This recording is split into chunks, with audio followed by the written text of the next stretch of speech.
types of solution and different ways in which concentration of solution can be expressed. I hope you have done the numericals related to these topics.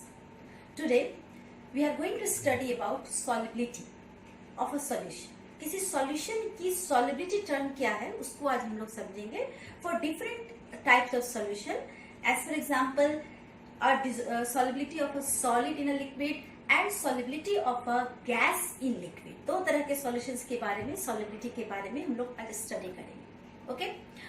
What is solubility? सबसे पहले इस term को समझते हैं. तो actually solubility is the maximum amount of solute that can be dissolved in a particular amount of solvent at a particular temperature. It means कि किसी certain solvent में हम एक particular temperature पर कितने amount of solute को उसमें dissolve कर सकते हैं, maximum dissolve कर सकते हैं ताकि वो saturated solution बन जाए, उसको हम लोग उस substance की solubility कहते हैं.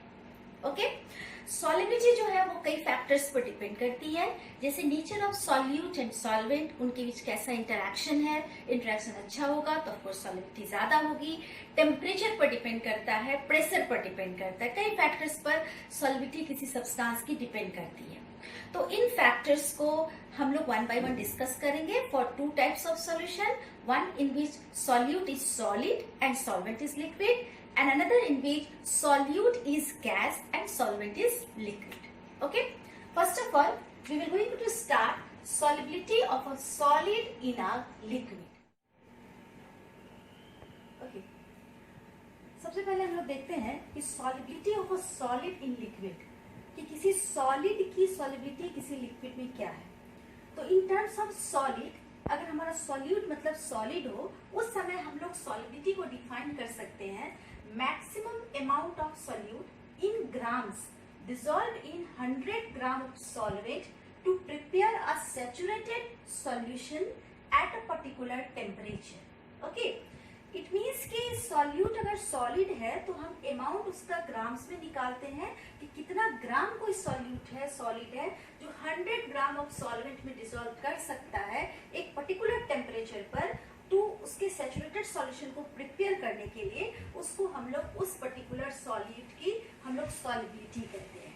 ओके, जैसे एक पर्टिकुलर टेम्परेचर पर हमने सॉल्ट का एडिशन करना स्टार्ट किया, NaCl ऐड करना स्टार्ट किया एक 100 ग्राम ऑफ वाटर में, तो कितना मैक्सिमम डिसॉल्व किया हम लोग उसको उसकी सॉल्युबिलिटी कहेंगे. ओके, सॉल्युबिलिटी किसी सॉल्यूट की, सॉलिड की डिपेंड्स करती है थ्री फैक्टर्स पर, that is nature of solute and solvent, temperature and pressure. Nature of solute and solvent. Now we will discuss these three factors. इसको हम लोग one by one discuss करते हैं. जैसे nature of solute and solvent.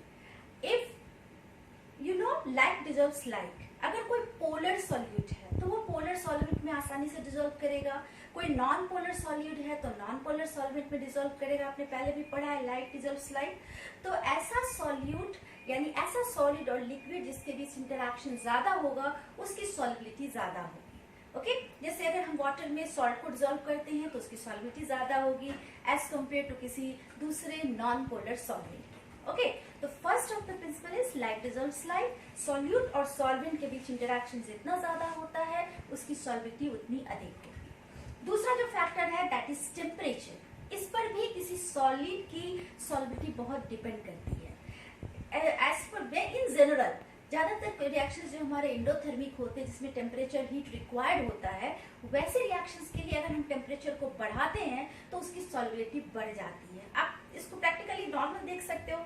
आप एक glass पानी लेते हो, सर्टेन अमाउंट ले लो किसी का, उसमें सॉल्ट को डिसॉल्व करो.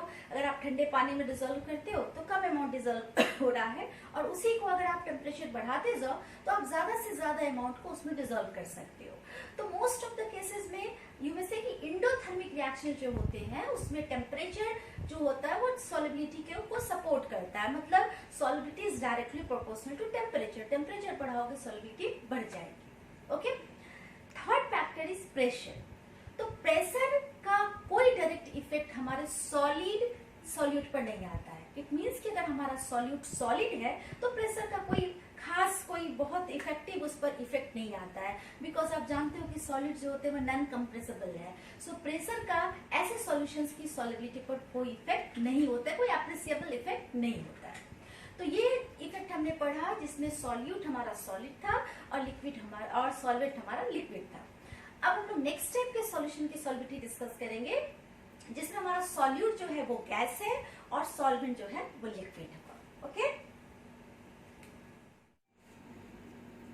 Okay, now we will discuss about solubility of a gas in a liquid. It means कि solute is gas and the solvent is liquid. अब हम लोग गैस की सॉल्युबिलिटी को देखते हैं किसी पर्टिकुलर लिक्विड में।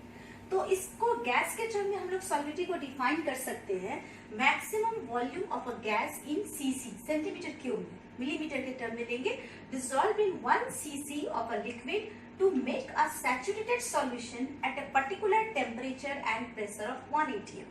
इट मीन्स कि 1 atm प्रेशर पर किसी पर्टिकुलर टेम्परेचर पर अगर हम 1 सेंटीमीटर क्यूब कोई पर्टिकुलर लिक्विड लेते हैं और उसमें किसी गैस का जो maximum amount in terms of CC, जो मैक्सिमम वॉल्यूम उसमें डिसॉल्व करेगा, that is called the solubility of that particular gas. हम लोग उसी को उस गैस की सॉल्युबिलिटी कहेंगे। तो सॉल्युबिलिटी को हम वहाँ सीसी के टर्म में बताते हैं कि इतने सीसी में पर सीसी इतनी सॉल्युबिलिटी है। ओके, और गैस की जो सॉल्युबिलिटी है किसी पर्टिकुलर लिक्विड में वो डिपेंड्स करती है कई फैक्टर्स पर। As for example nature of solute, nature of solvent, temperature and pressure. Okay, हम लोग इन सारे टर्म्स को, सारे फैक्टर्स को वन बाय वन पहले डिस्कस करते हैं। फर्स्ट ऑफ ऑल हम लोग देखते हैं कि सॉल्यूट या सॉल्वेंट के नेचर का सॉल्युबिलिटी पे क्या इफेक्ट आता है। तो इसको समझते हैं कि जिस गैस की सॉल्युबिलिटी, जिस गैस की, जो गैस जितनी आसानी से लिक्विफाइबल होगा, जो इजीली लिक्विफाइबल गैसेस होते हैं, आपने पढ़ा 11th में कोई स्टेट्स ऑफ मैटर में कि जिन गैसेस का इंटरमॉलिक्यूलर फोर्स ऑफ अट्रैक्शन ज्यादा होता है वो आसानी से लिक्विफाइड होते हैं। तो ऐसे गैस जो इजीली लिक्विफाइबल है उसकी सॉल्युबिलिटी ज्यादा होती है। ओके, तो आप फर्स्ट पॉइंट रिमेंबर कर सकते हो, the easily liquefiable gases have higher solubility. किसी पर्टिकुलर लिक्विड में उसकी सॉल्युबिलिटी ज्यादा होती है। और दूसरा फैक्टर जिस पर डिपेंड करता है वो है कि जो गैस या लिक्विड आपने लिया है उसके बीच क्या इंटरैक्शन है, उनके बीच क्या कोई केमिकल रिएक्टिविटी है, उस पर भी सॉल्युबिलिटी डिपेंड करती है। जैसे आप HCl लेते हो, अमोनिया लेते हो, तो वाटर में इसकी सॉल्युबिलिटी ज्यादा है क्योंकि वो उसमें आसानी से केमिकली रिएक्ट कर सकता है। तो नेचर ऑफ सॉल्यूट और सॉल्वेंट पर, यानी गैस और लिक्विड के नेचर पर हमारी सॉल्युबिलिटी डिपेंड करती है। ओके, तो 2 पॉइंट्स हमने इस फैक्टर में समझा कि जो इजीली लिक्विफाइबल गैसेस होंगे वो आसानी से डिसॉल्व करेंगे, उसकी सॉल्युबिलिटी ज्यादा होगी। और दूसरा कि जो सॉल्यूट और सॉल्वेंट है, गैस और लिक्विड है, उनके बीच केमिकल रिएक्टिविटी ज्यादा होगी तो वो आसानी से सॉल्युबल होगा। Okay, now the second factor that is temperature. तो टेम्परेचर का क्या इफेक्ट है, इसको भी आपने स्टेट्स ऑफ मैटर से पढ़ा है कि गैस की जो काइनेटिक एनर्जी होती है वो टेम्परेचर के डायरेक्टली प्रोपोर्शनल है। इट मीन्स कि टेम्परेचर बढ़ाने से गैस का मूवमेंट फास्टर होगा, तो जो गैस डिसॉल्व है वो भी एस्केप आउट कर जाएगी। So you may summarise, you may conclude that the solubility of a gas decreases with increase in temperature. अगर आप टेम्परेचर किसी लिक्विड का बढ़ाते हो तो उसमें जो डिसॉल्व्ड गैस है वो भी उसमें से स्केप आउट हो जाएगी, यानी इसकी सॉल्युबिलिटी घट जाएगी। तो हमने इसमें देखा कि गैस की जो सॉल्युबिलिटी है वो टेम्परेचर पर डिपेंड कर रही है कि टेम्परेचर बढ़ाओ सॉल्युबिलिटी गैस की घट जाएगी। Third one factor that is effect of pressure. अभी सॉलिड की जब सॉल्युबिलिटी बताई तो आपको बताया कि इसकी कोई सिग्निफिकेंट इफेक्ट नहीं पड़ता है सॉलिड पर क्योंकि वो नॉन कंप्रेसिबल है। फिर आप जानते हो gases are highly compressible, so pressure का इफेक्ट सबसे ज्यादा पड़ता है गैस की सॉल्युबिलिटी पर। और इसको एक्सप्लेन करने के लिए एक इंपॉर्टेंट लॉ आता है that is called Henry's law. ये लॉ हर तरह से इंपॉर्टेंट है, इसके एग्जाम्स में कई तरह से आपको क्वेश्चंस आते हैं, 1 मार्क्स 2 मार्क्स 3 मार्क्स हर लेवल पे क्वेश्चंस है, या फिर इससे रिलेटेड न्यूमेरिकल्स भी है।